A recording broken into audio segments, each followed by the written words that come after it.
Good morning, my dear. Hello? Who's there?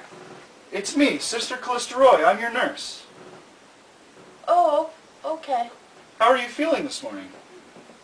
Not very good. You see, being blind and all, and I have emphysema, so it's really hard for me to breathe. Oh, I'm sorry. I'll be sure to bring your medication in as soon as possible. Thank you, sister. You're welcome. I'll see you shortly.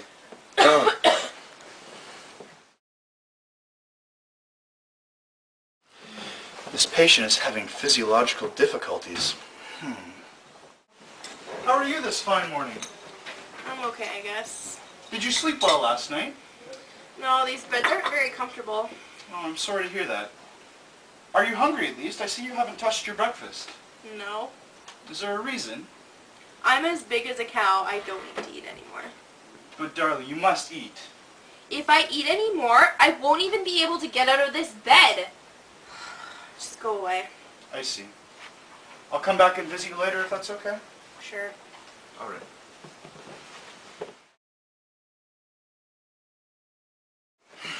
This patient's self-concept is clearly skewed.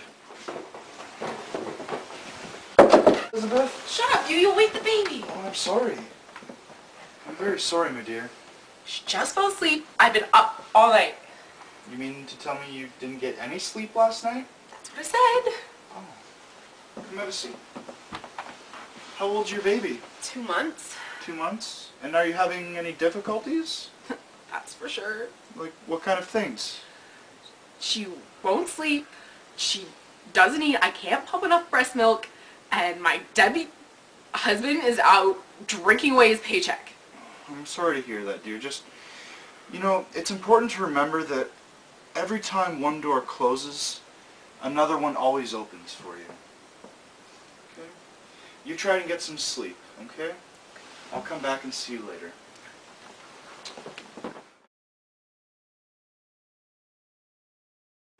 This patient is having some serious role function problems. Hello. Oh, my darling, what's wrong? Oh, sister, everything is wrong. Well, let Sister Roy know about it. Well, I was recently diagnosed with throat cancer. The prognosis isn't good. I see. I don't want to burden my family as chemo's a long, painful process, and we don't know if it'll work. Do you have any other options? Well, my family's had a good life. They have children of their own. They're happy. And I think I don't want to go through treatment. Just want to live the rest of my life with my family and my friends. I see. Well, it appears you have some things to think about.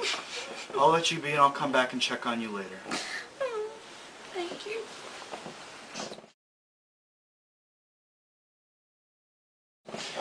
This patient has conflicting interdependence.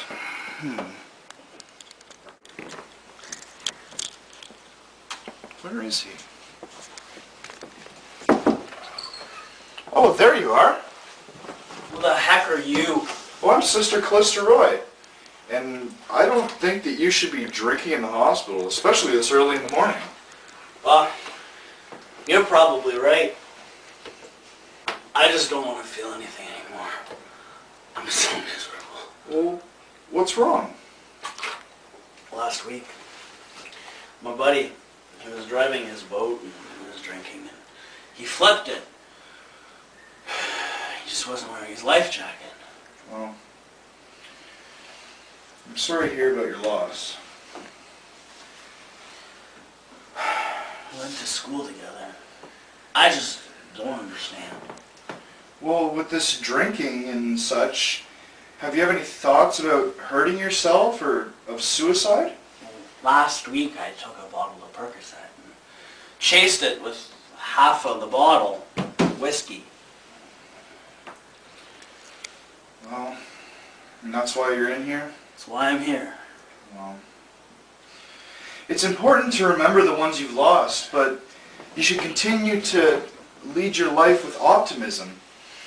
And these self-destructive behaviors just don't help anybody. Come on, let's get you back to bed.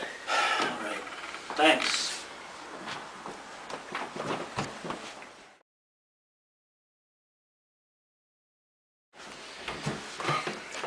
This client is clearly expressing maladaptive behaviors. Good morning. How are you doing on this beautiful day? I'm doing really good, thanks. Well, what seems to be your trouble? Well, I came in the hospital to get my appendix out, and then when I had to take time off work, I lost my job. Oh, I'm sorry to hear that.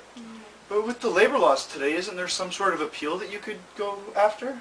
I'm sure I could, but I'm much happier looking for a new job. My last job was very stressful. I see. Well, if that's what you want, my dear. Well, I was wondering if we could talk about it later.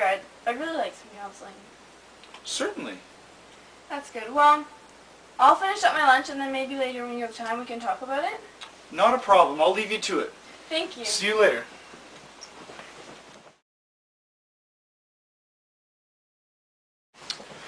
Wow, this patient seeking counseling is an excellent example of adaptive processes.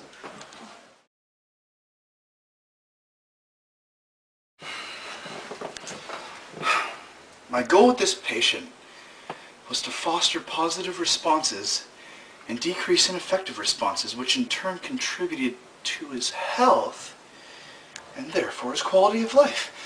Eureka!